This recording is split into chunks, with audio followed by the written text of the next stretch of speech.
Vacationing during COVID. Yes. They're going to write books about this. But I didn't go. I stayed. And you got to rest.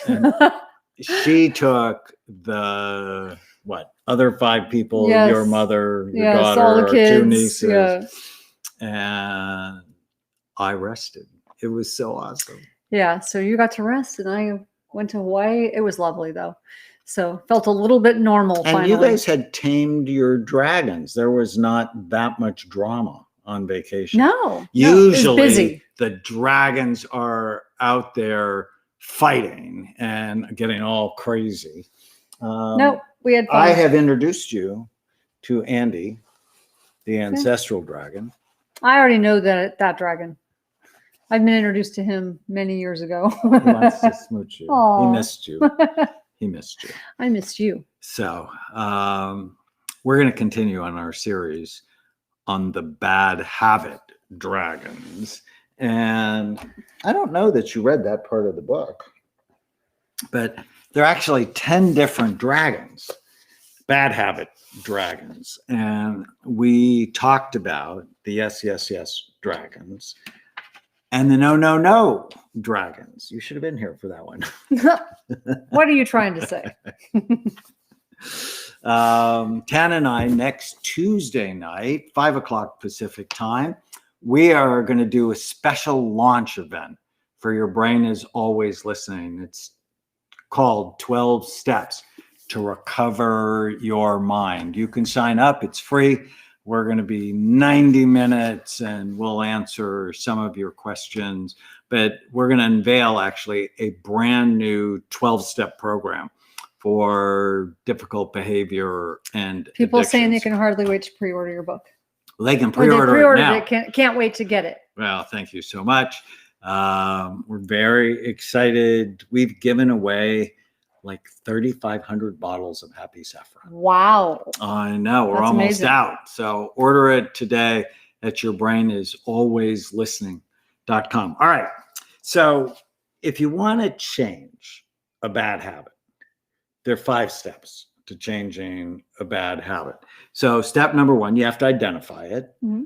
2 is, well, what problems is it causing in your life? And the 2 habits we're going to talk about tonight, they cause a lot of problems. Recognize the cues and the triggers. Identify what's the reward, so what payoff am I getting? Secondary gain from this? Right. And then develop a new routine. Right. So when you say, what's the problems it causes? When I think of that, I think of like, I want to know what pain, I want to feel the pain, like, so I can leverage that. Right. Right. And so tonight we're going to talk about the interrupting bad habit dragons. Oh, so these are people. So, like, see, you just interrupted me.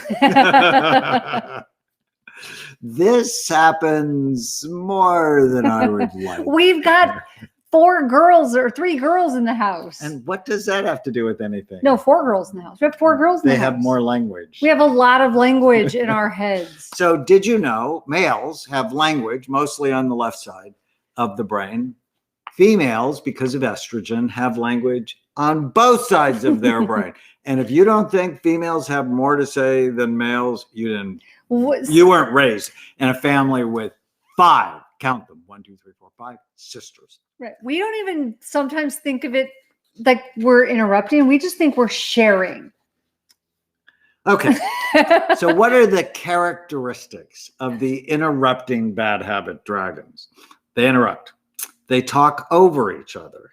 They don't allow the other person to finish their thoughts. You are 2 words into the sentence and boom, you have been distracted. Thinking of a response before you even hear the whole sentence.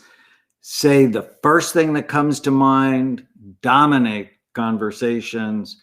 These people also have trouble waiting in line. Oh, well, what does that have to do with interrupting?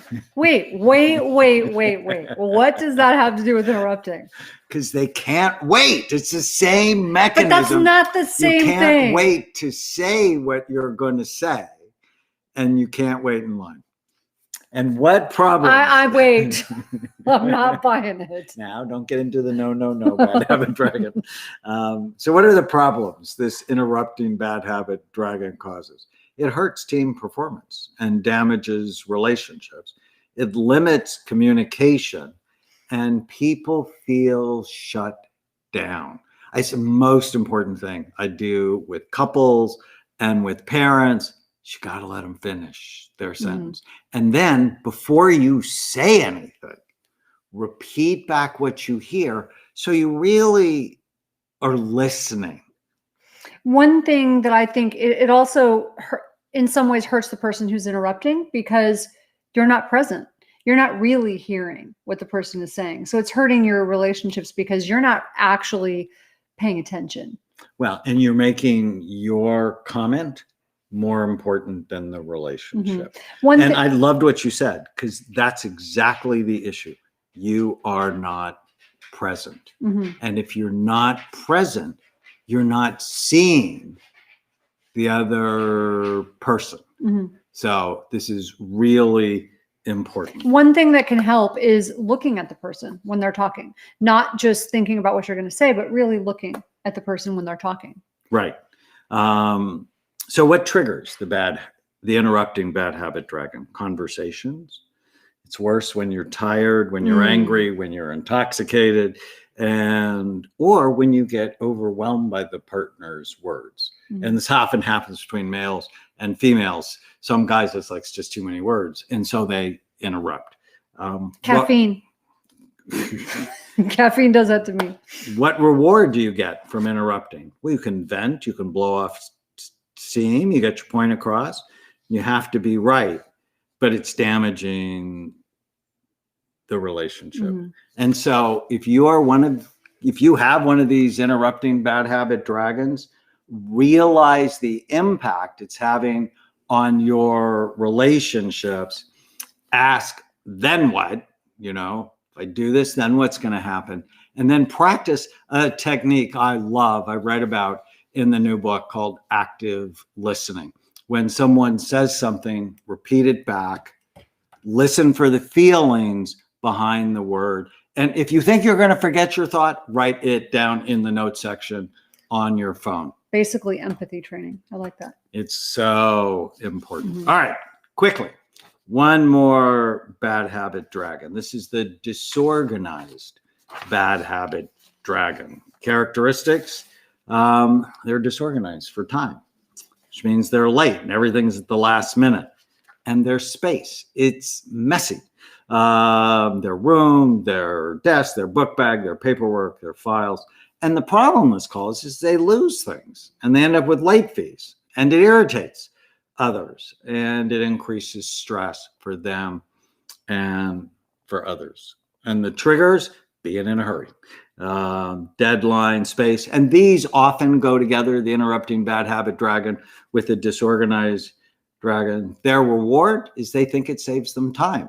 Actually, it's not saving them time, it's just causing a mess.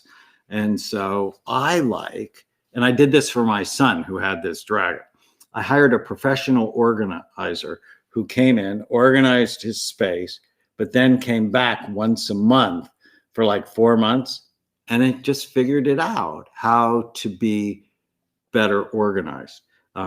Schedule similar tasks together, limit time thieves, mostly your phone, to-do lists. I operate on a to-do list so I don't forget things.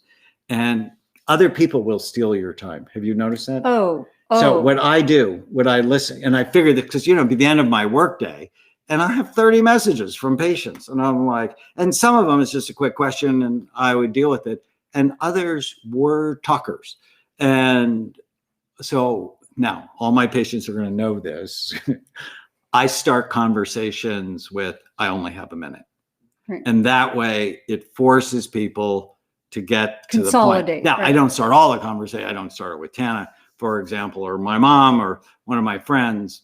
But if you're with someone who's stealing your time and you want to get back to them, start with, I only have a minute. They're more organizational tips. And why I put it in the book is it's so stressful So, and if you're to live not, in a disorganized life.